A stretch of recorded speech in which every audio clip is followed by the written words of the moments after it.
안녕하세요. 법률정보쇼 송림 변호사입니다. 프랜차이즈 가맹계약서를 보면 가맹점주의 특정 행위에 대해 위약금과 위약벌 조항을 규정하고 있는데요. 가맹사업법 제12조는 가맹사업의 공정한 거래를 저해할 우려가 있는 행위의 하나로서 제5호에서 가맹점 사업자에게 부당한 손해배상 의무를 부담시키는 행위를 규정하고 있습니다.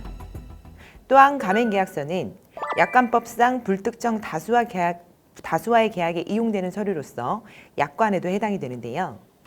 상대방인 가맹점주에게 일방적으로 불리할 경우 조항 자체가 무효가 될 수 있습니다. 이번 시간에는 위 기준과 가맹계약서의 각 조항이 불공정 조항으로 무효가 되었던 사례를 살펴보겠습니다. 가맹사업법상 불공정 거래 행위를 규정하고 있는 것을 보면 제12조에는 가맹본부는 다음 각호 어느 하나에 해당하는 행위로서 가맹사업의 공정한 거래를 저해할 우려가 있는 행위라거나 다른 사업자로 하여금 이를 행하도록 하여서는 아니 된다라고 규정을 하고 있습니다. 그리고 계약의 목적과 내용, 발생할 손해를 대통령령으로 정하는 기준에 반하여 과중한 위약금을 부과하는 등 가맹점 사업자에게 부당하게 손해배상 의무를 부담시키는 행위를 규정하고 있습니다. 시행령과 별표이는 이에 대한 구체적인 유형과 기준을 규정하고 있습니다. 크게 보면 세 가지인데요. 과중한 위약금을 설정 부과하는 행위, 두 번째는 소비자 피해에 대한 손해배상 의무를 전가하는 행위, 세 번째는 그 밖에 부당한 손해배상 의무를 부과하는 행위로 나눌 수가 있는데요. 자세히 살펴보면 과중한 위약금 설정 부과 행위란 계약 중도 시 과중한 위약금을 설정 부과하는 행위, 이는 계약 해지의 경위 및 거래 당사자 간의 규책 사유의 정도, 잔여 계약 기간의 정도, 중도 해지 후 가맹본부가 후속 가맹점 사업자와 계약을 체결하기 위하여 통상 소요될 것으로 예상되는 기간에 상당하는 손해액 등에 비추어 봤을 때 부당하게 과중한 위약금을 설정해서 계약을 체결하거나 이를 부과하는 행위를 말합니다. 또 과중한 지연 손해금을 설정 부과하는 행위가 있는데요. 상품 또는 용역에 대한 대금 지급의 지연 시 지연 경위나 정상적인 거래 관행 등에 비추어 과중한 지연 손해금을 설정해서 계약을 체결하거나 이를 부과하는 행위가 이에 해당합니다.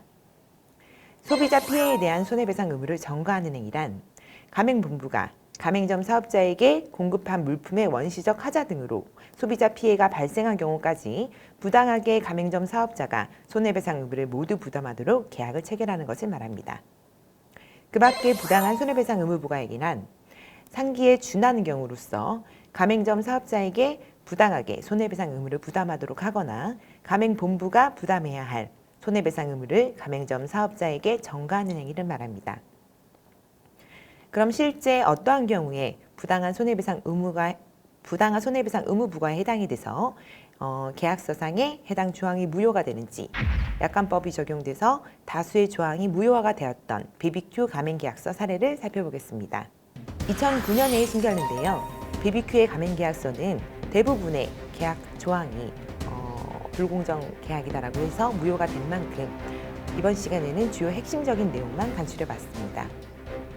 첫 번째 조항은 가맹금이 절대로 반환이 되지 않는다는 조항입니다. 이는 가맹사업법 제10조의 정면으로 위배가 되고 약관법 제6조 2항 제1호에 따라서 고객에게 부당하게 불리한 조항에 해당되기 때문에 무효로 판단되었습니다. 두 번째는 소비자의 분쟁에 대한 책임 전가 조항이었는데요.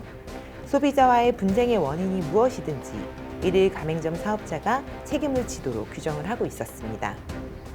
이는 상당한 이유 없이 사업자의 손해배상 범위를 제한하거나 사업자가 부담해야 할 위험을 고객에게 이전시키는 조항으로 약관법 제7조 제1호에 해당돼서 무효로 판단되었습니다.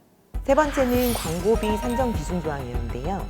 가맹사업에 대한 광고는 가맹본부와 가맹점 사업자에게 모두에게 이익이 되는 것임에도 따라서 합리적인 방법으로 광고비 분담을 정해야 합니다. 하지만 해당 조항은 프랜차이즈 표준 약관과 배치되게 분담에 관한 규정이 전혀 없었고요. 광고비 산출의 근거와 그리고 분담하는 광고비에 대해서도 가맹점 사업자가 충분히 알 수 있도록 규정이 되어 있어야 함에도 규정이 되어 있지 않았기 때문에 약관법 제6조 제2항 제1호에 해당돼서 무효로 판단되었습니다. 네 번째는 다른 가맹점 선동을 사유로 계약을 해지할 수 있다는 조항이었는데요. 협박, 선동의 단어는 매우 추상적인 개념들로 가맹점 사업자들이 협의회 구성을 하는데 저지하는 수단으로 악용이 될 수 있고, 또 계약 해지로 규정할 만큼 이를 추상적인 사유를 계약 해지로 규정한 것은 약관법 제9조 제2호에 해당돼서 무효라고 판단되었습니다. 마지막으로 시설 교체 비용 부담을 강제하는 조항인데요. 인테리어나 설비나 이런 것들이 교체가 되었을 때 본사 또한 브랜드 가치가 제고가 되기 때문에 본사도 해당 비용의 일부를 분담해야 합니다. 하지만 이 사건 계약서의 조항은 가맹점 사업자만이 부담하도록 규정이 되어 있기 때문에 약관법 제6조 제2항 제1호에 해당돼서 무효로 판단이 되었습니다.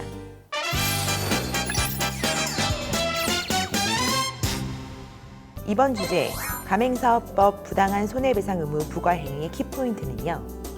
가맹사업법과 약관 규제에 관한 법률은 설사 가맹계약서에 가맹점 사업자가 서명 날인을 했다 하더라도 가맹본부의 우월한 지위를 인정하기 때문에 계약서에 기재된 조항이 가맹점 사업자에게 일방적으로 불리할 경우 조항 자체를 무효화시킬 수 있다는 점입니다.